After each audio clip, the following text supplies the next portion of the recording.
పినపాక మండల పరిషత్ అభివృద్ధి అధికారిగా విధులు నిర్వహించి ఎన్నికల బదిలీలో భాగంగా ఖమ్మం జిల్లా కల్లూరు వెళుతున్న చంద్రశేఖర్ను పినపాక మండల పరిషత్ కార్యాలయంలో శనివారం మధ్యాహ్నం 1 గంటకు ఘనంగా సన్మానించారు.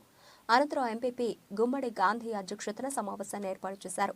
ఈ సందర్భంగా ఎంపీడీఓ మాట్లాడుతూ 9 నెలల క్రితం ఎంపీడీఓగా బాధ్యతలు చేపట్టిన నాటి నుండి నేటి వరకు తోటి సిబ్బంది గ్రామాల మండల అభివృద్ధికి తనకు సహాయ సహకారాలు అందజేశారని అది ఎన్నటికీ మరిచిపోలేనని అన్నారు. ఎక్కడ విధులు నిర్వహించినా మండలాన్ని మాత్రం మర్చిపోలేనని వివరించారు. అనంతరం ఎంపీపీ గుమ్మడి గాంధీ, ఎంపీఓ వెంకటేశ్వరరావు మాట్లాడుతూ ఎంపీడీఓగా చంద్రశేఖర్ విధుల్లో చేరిన నాటి నుండి నేటి వరకు అందరితో కలిసిమెలిసి ఉంటూ మండలాన్ని అభివృద్ధి చేయించారన్నారు.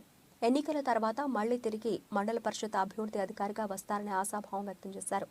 ఈ సన్మాన కార్యక్రమంలో Pinapaka MPDO Ramakrishna, superintendent Srinivasarao, APO Veerabhadraswamy, ఎంపీటీసీలు శేఖర్, హరీష్, సత్యం, కార్యదర్శులు, కార్యాలయ సిబ్బంది తదితరులు పాల్గొన్నారు. అందరూ బాగుండాలని అప్పటి సబ్జెక్టును బట్టి అప్పటి సబ్జెక్టు ఒక రిక్వైర్మెంట్ బట్టి వాళ్ళు ఏమన్నా కానీ ఎవరైనా హత్య చేసి ఉంటే అందరూ కూడా మన్నించగలరు. ఈజీఎస్లో కానీ ఎవరైనా మన పిల్లలు అనే ఉద్దేశంతో ఇప్పుడు పై అధికారులు అంటే మిమ్మల్ని డైరెక్ట్ అనకూడదు, అంటే మమ్మల్ని అన్నా సరే కానీ మీ వరకు మిమ్మల్ని అంటున్నా అంటే మమ్మల్ని అన్నట్లే. కాబట్టి అంతవరకు ఎందుకు మనం అడ్వాన్స్ అయినా ఉండాలనే విషయంలో నేను ఎప్పుడు కూడా మీకు ముందుగానే కొద్దిగా రివ్యూ చేసి ఇట్లా ఉంటాయని ఆ విధంగా చెప్పినా కొద్దిగా ఎవరైనా ఇంకా బ్యాక్వర్డ్ ఉంటే కూడా కొద్దిగా చేసినాము. మనకు అప్పటి పని అయితే మనం 10 సార్లు అడిపించుకునే దానికన్నా మనం ముందే ఇచ్చేసేస్తే మనకు వినా అది నెగిటివ్ వెళ్తుంది అనే ఉద్దేశంతో చెప్పిందా విషయంలో ప్రభావం మరి ఈ చెప్పే విధానంలో మరి పద్ధతిలో మరి మహబూబ్నగర్ కొంత లాంగ్వేజ్ ప్రాబ్లం కూడా ఉండొచ్చు.